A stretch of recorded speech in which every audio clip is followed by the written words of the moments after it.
next act is very funny. You guys are going to love her. Please give a warm applause for Jessica Alani.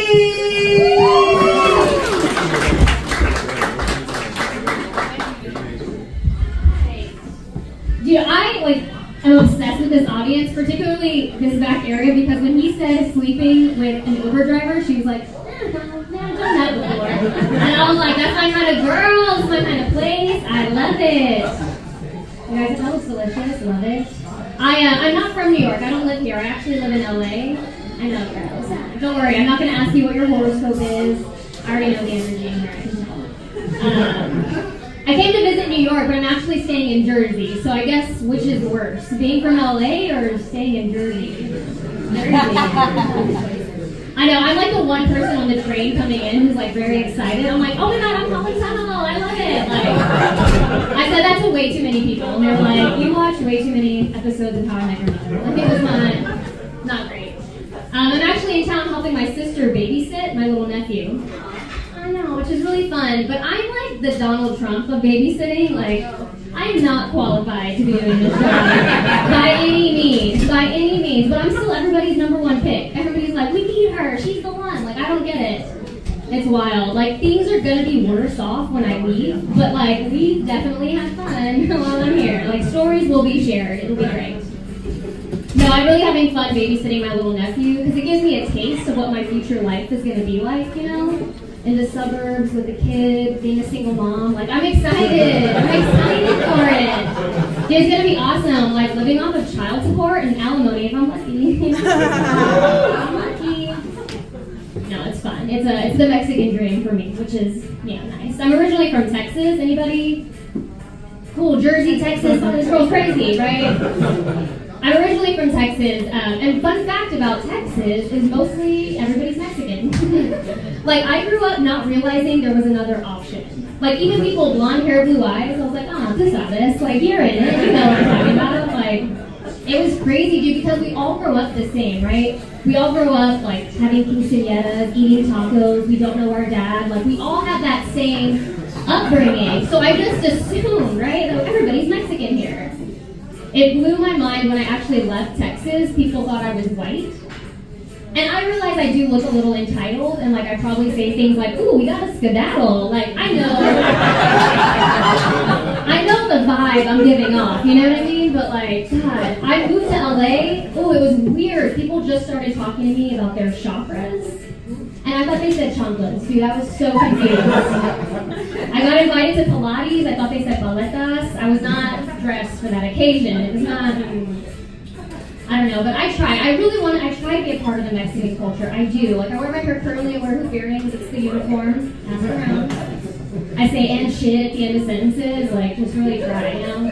I even spent the night in jail once because I really wanted to immerse myself in the culture. Anybody else Mexican here? Just me? No, I did. I spent one night in jail. It was just one, because I'm not that Mexican. Yeah. Spent one night in jail. I got a DWI when I was in college. Dude, that shit was expensive. Man, I do not recommend college at all. Still paying for that mistake. Are you kidding me?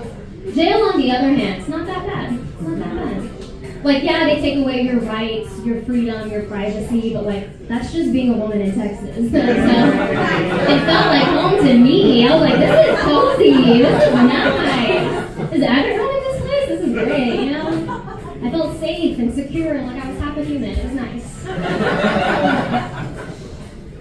Now I'm at a little bit of a weird point in my life. I'm 34. I'm single, which is a common trend for the comedians, I guess. I'm single, and it's fine. I don't mind it. I just hate the advice people get. Married people, don't stop giving advice, okay? Especially if you met pre-dating apps. No. Because they'll say things like, try the apps, pick up a hobby. I'm like, a hobby in this economy, dude? No, thank you. No, thank you. And like, my mom, you know, she tries to help. She'll say things like, maybe you should go back to church. Maybe you'll meet someone at church. I'm like, you know.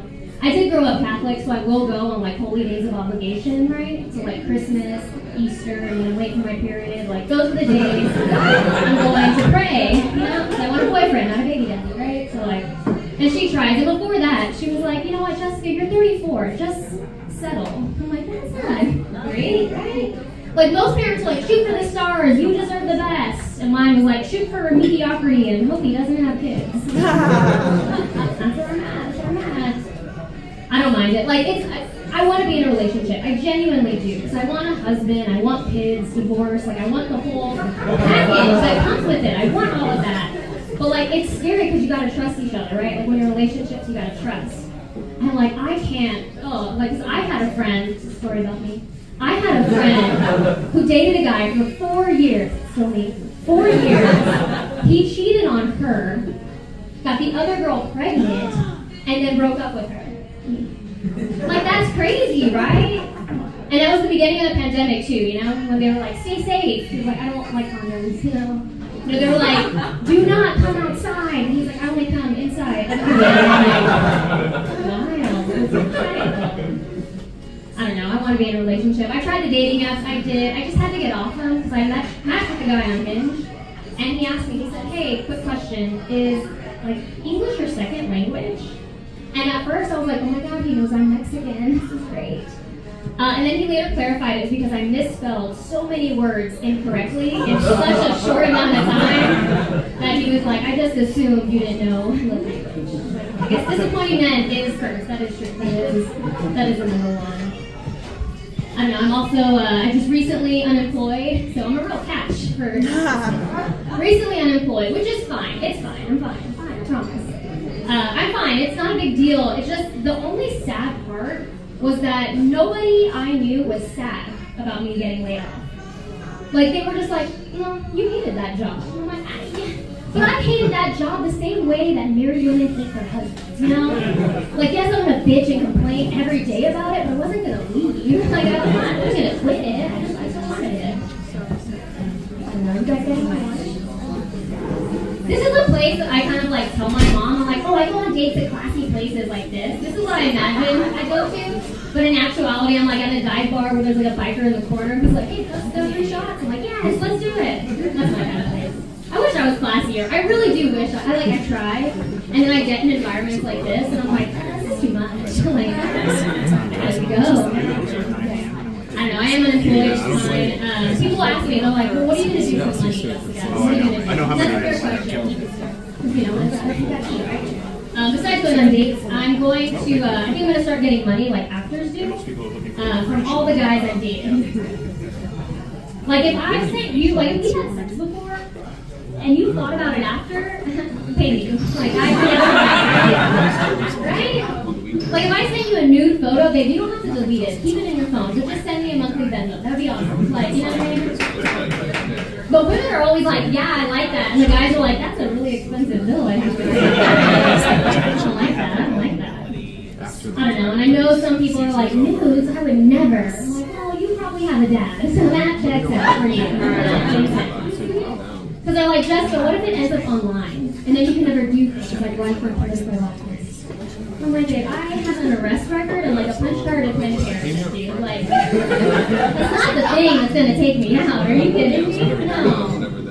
And they're like, well, what if he passes it around to all of his friends and shows people? So I'm like, I'm single and I'm unemployed. Okay, like, consider it a business. Like, pass it around accordingly. You know what I mean? I was talking to a friend actually a couple weeks ago, and she was telling me that whenever she dates somebody new, she onboards them before sex. They stand there head to toe, and she says, what do you like, what don't you like? And I was like, okay, that's efficient. But what about like the offboarding process for that? How do you offboard someone? You're like, you can't do that anymore. On the toes, that's my thing.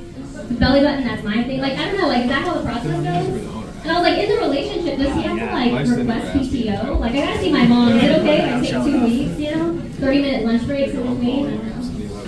This has been fun. I love New York. I love you guys. I gotta skedaddle. My name is Jessica.